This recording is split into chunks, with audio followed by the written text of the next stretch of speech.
Afternoon, and thanks very much for having me. We've all got used to doing things in new ways this year, and I strongly suspect that running conferences like this is going to become the norm, even when we're all vaccinated. And now the timing of this conference couldn't be better. With the vaccination programme gearing up, we finally have a sense of real hope that we're going to get through this. And I believe the social enterprise movement has a big role to play in what needs to happen both today and in the longer term as we build back better and, I hope, build back differently. But before I talk about the future and what it means for the work of social enterprises, I think it's vital that we acknowledge the scale and the magnitude of what's taken place this year. As a nation, we've been living through this perfect storm, with every part of our lives turned upside down, socially, economically, mentally and physically. And along the way, we've discovered much about our society, some of it wonderful and some of it quite ugly. And to think, we all thought Brexit would be the big challenge this year. And for the first time in history, there was a national lockdown. The roads were deserted, the trains were empty, the sky was clear. And for the most part, the country stayed home, and incredibly, through the spring and the summer, the government, a Conservative government, were paying the wages of 9.5 million people. After the initial novelty and the sense that we were all in it together, we've seen some growing disillusionment with both politicians and even scientists. Arguments about how best to protect the economy, the limits on our liberty, and how and who would eventually pay the bill for all of this. We must hope that the start of the vaccination programme begins to restore the nation's trust in our national leadership. So as the year comes to an end, we're beginning to have a much clearer idea of the full breadth and scale of the damage caused to society by the arrival of this pandemic. We have indeed been living through the most terrible storm. To remind us all, the title of my talk this afternoon is How Can Social Enterprise Deliver Solutions that Work to Revitalise Communities? But after all we have been through and all we are still living with, that question may no longer be the right one to ask. For many communities, the question is not how to revitalise, but rather how to survive. That means we as the UK social enterprise movement need to think deeply about our role in a world where the long-term impacts of COVID will be playing out for many years to come. We have to reassess our priorities in light of this major event in human history. And without doubt, we will have to raise our game once again if we are to prove the relevancy of our outlook on the world and the importance of the work that we do. So this is a vital moment for all of us. It's also an immense opportunity to show that building back better must also mean building back in a different way, a way that puts people and communities at the heart of commercial endeavour, a way that puts the well-being of society central to economic planning. If this doesn't happen, we'll simply drift back into our old ways. The unfairness and the inequalities exposed and exaggerated by COVID will remain in place, leaving us weak and ill-prepared for when the next crisis hits. But of course, we can't operate in a co-op bubble.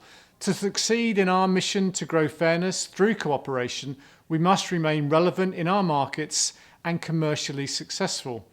That can sometimes create a tension between doing good business and doing good. But my job is to make sure that tension is creative and innovative. That creative tension is how we stay true to who we are and why we are in business in the first place. If we are to build back better after COVID-19, then doing good and doing good business cannot be opposites. They have to become one and the same. Over the last few years, we've created a business that's operationally strong and commercially successful, that creates real value for our members and their communities. But only when you hit a crisis that all that work gets really tested. That's when you quickly find out whether the work you've been doing is truly resilient and sustainable. And this year, thanks to COVID-19, we came face to face with that test, and I think met its fury head on. Let me tell you a little about how we responded to the issue, which has engulfed 2020.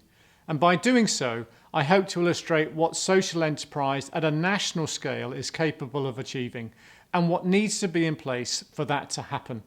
Agility, along with innovation, turned out to be the watchwords that would determine our operational response to this pandemic. And this must be one of the great lessons for all social enterprises, big or small. We must be ready to pivot as the wind changes direction. How fast you react will determine your success and even survival through a crisis. The greatest challenge to begin with was keeping our food store shelves stocked. I was incredibly proud of my colleagues throughout these early weeks, keeping the operation going, making sure our shops were safe environments for colleagues and customers. And meanwhile, our funeral business faced very different challenges, including a staggering 22% increase in the number of funerals that were arranged compared to the same time the previous year. But what about the immediate needs of the communities in which we were trading during the lockdown? How well did we do in supporting them through this national trauma? And what turned out to be key was that we were not starting from scratch. We had the relationships, we had the knowledge, we had the assets already on the ground. So when the crisis hit, we were already there, a part of the community that we serve. And I believe this was true for many social enterprise organisations working in towns and in cities across the country. We know our customers, we know the joint owners of our enterprise. We are on the ground and we know how to listen and how to respond. It's one of the enormous strengths of our model of work and the behaviour which social enterprise encourages.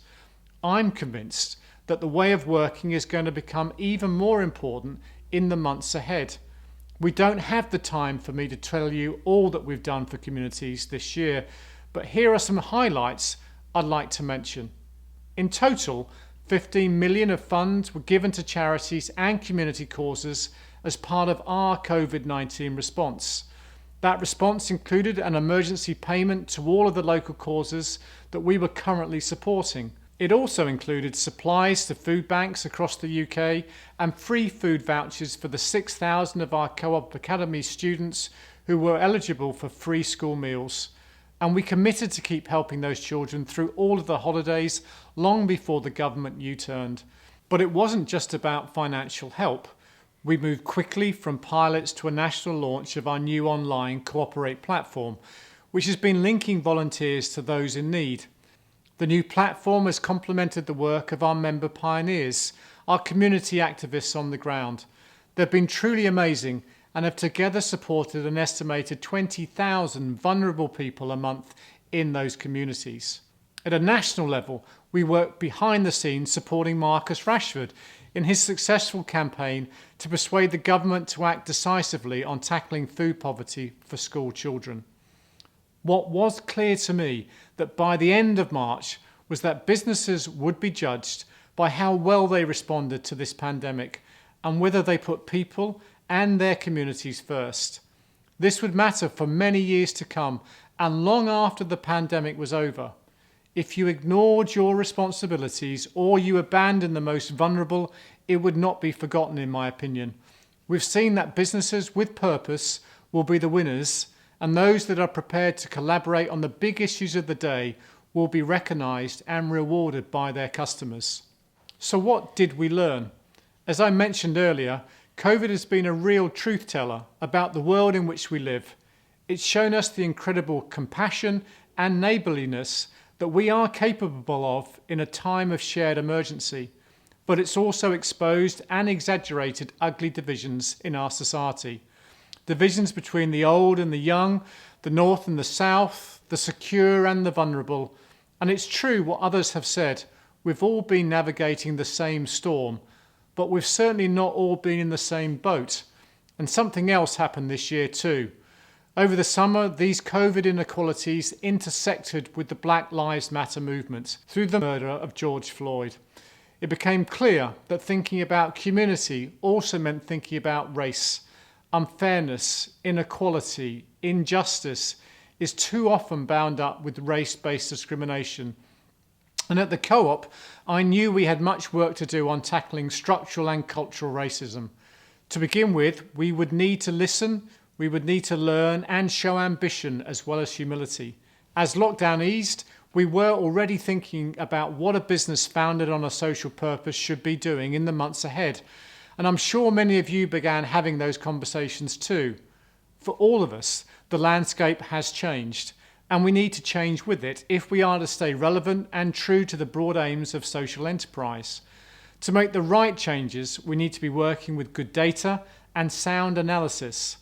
Last year, we launched our Co-op Community Wellbeing Index, our data insight tool, which alongside understanding gathered from our members, colleagues and the local causes that we support, has helped us understand what communities need and the areas where we can have the greatest impact.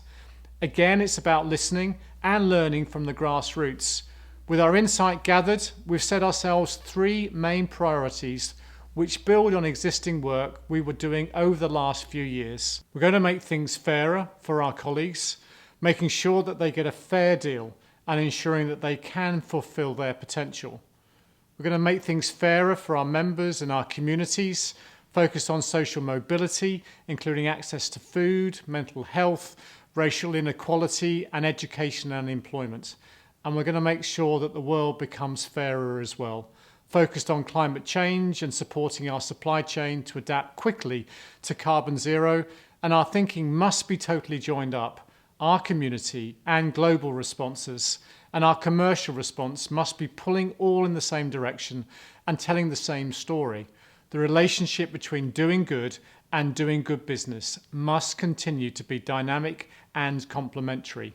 Let me finish with some observations that return us to the question, how can social enterprise deliver solutions that work to revitalise communities? For social enterprise movement, I believe that right now, just keeping community life going has to be the priority. The stresses, financial, emotional, or social, are immense, and we must do all we can to help communities through this extraordinary time. As we recover as a nation, revitalising becomes the next stage, and this is where we can play our part to build back not only better, but different. For me, our collective agenda as a movement is clear. We should do all we can to tackle inequality, support aspiration, and improve social mobility. These are the actions that will make the greatest long-term difference to all parts of society. And we need to listen and act locally, giving people as much decision-making as possible. That's how you build back trust and self-respect, and that's how you restore pride and self-belief.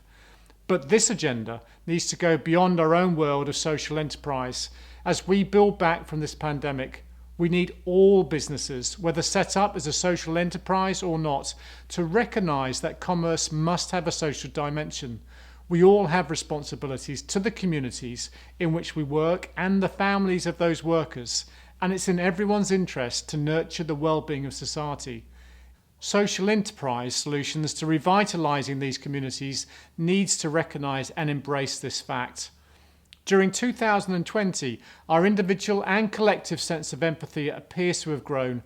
Alongside that, our tolerance for unfairness and injustice has shrunk. That's a very positive outcome from what's been a terrible time for many of us. But will this newfound empathy and intolerance for injustice last beyond a national and global vaccination programme? Well, one way to measure that will be the growth and the strength of social enterprise in the coming years. And I'm in no doubt that social enterprise can and must be an engine of change in this country and beyond. And the evidence already shows that our movement has greater long-term resilience than other business models. This year's Co-op Economy report showed that 76% of co-op startups are still flourishing after the difficult first 5 years. That's compared to 42% of non-co-ops. That's a solid foundation based on the strength of doing things differently and putting local control and the well-being of communities at the heart of commercial endeavour. But we need to work closely with government, who have a role to play in inspiring and nurturing social enterprise solutions as part of its overall strategy for economic recovery. There are initiatives that already exist, but we would welcome a much bigger commitment from the Treasury to promote and invest in social enterprise. Revitalisation of our communities can't mean just getting things back to how they were before the COVID-19. If we are to survive and thrive through the decades ahead, then we have to learn to do business in a very different way, a way that puts people and communities first. If we take this approach, we'll discover that we're addressing many other challenges of our time as well. Racism, gender, equality, and as I've said, climate change. Together, we've shown how that can be done, and the more we prove it works, the more people will follow our lead. Thanks very much for listening.